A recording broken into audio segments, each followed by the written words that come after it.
Hello and welcome everybody, I am SocioPsycho, and today we take a look at Strata. This was a game created by Gravik, available for PC, Mac, and Linux, and available on some apps. At the beginning of the game, when you launch it, a pop-up screen will happen with a large variation of different screen resolutions, which is nice to have. Unfortunately, there is no options menu in the game. I'm playing at 1920 by 1080 with no issues. It is a 2D puzzle game with lines, a hint of music, and a mahjong-esque essence feel mixed in with a chess feel, and it is actually quite interesting and a brain teaser. Now, it doesn't have a sound volume. The only sound option you have is on or off, so any issues you have with it being too loud, you're going to have to fix via your desktop. On top of that, the only way to get out of the game is just to continually hit escape, which will backpedal you through the different chapters, as there is 7 different groupings, and you see here 6 of 7. To get out of the game, we'd have to hit escape and go all the way back to the main title, so the easiest workaround is just hit Alt-Tab or a Windows button and close it from a desktop. It's not a difficult workaround. It is unfortunate you have to do that, I guess, to some, but it's such an easy way to get around it that it's not too bad. So what is this and how does it work? Well, as you see, there's different puzzles, and these puzzles are mixed together by squares.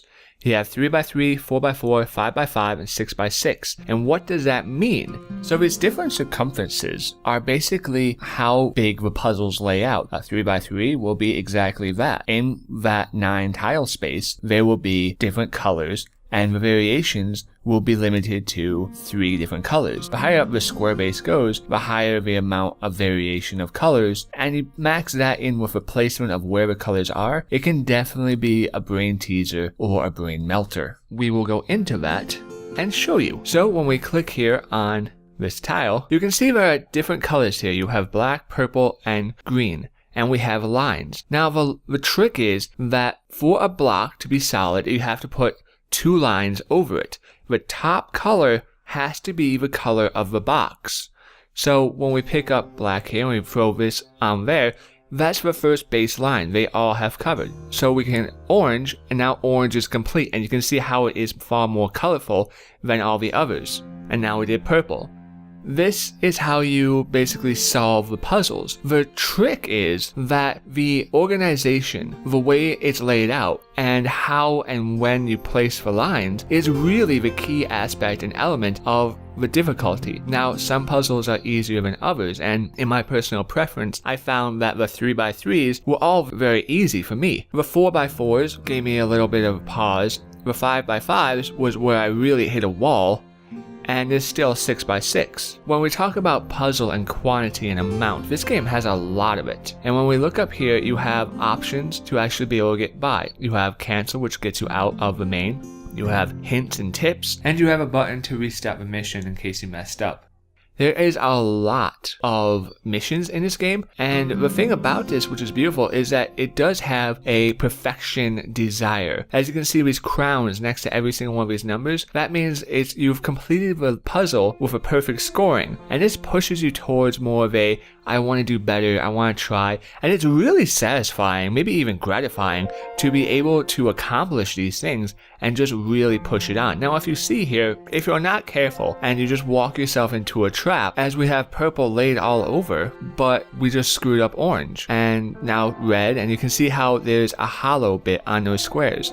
It won't let us continue. We have to restart the puzzle. This is good because it doesn't hand walk you through it, and the best thing about this is it's weird because you have to think, instead of 1 2 3 1 2 3, you have to think 3 7 11 3 7 11, and while that's weird to do, at the same time you can't have it skip. 3 and 7 have to be as if it was 1 and 2, and I know that's confusing perhaps to say, but with how all the lines are interjecting, and that is why I said in the beginning it's sort of like chess. There is a portion where it is valuable to take your time to piece together how it plays step by step, but you also need to be looking forward a couple moves ahead, because if you do not, then you'll just run into a wall. I found this game to be extremely challenging, and that is something I really enjoy. It's not often I run into a game that makes me feel satisfied for beating individual puzzle, but also really satisfied in how much it kicks my butt, because there's no going about it. This game will destroy me. I play it maybe 4 or 5 missions at a time, and after that my brain is completely melted. I am just like, oh wow, I cannot fathom anymore. It does it in a beautiful way where it doesn't make you feel frustrated by your failure state, but pushes you on more to complete. Now, as you may have noticed, the music is also reactive to how the puzzles sound, and different puzzles have different music and different sounds, and this adds a little variation, and how the music plays does definitely help in your psychological grab the game has. Something in the music, and I'm not a music major so I can't say what exactly,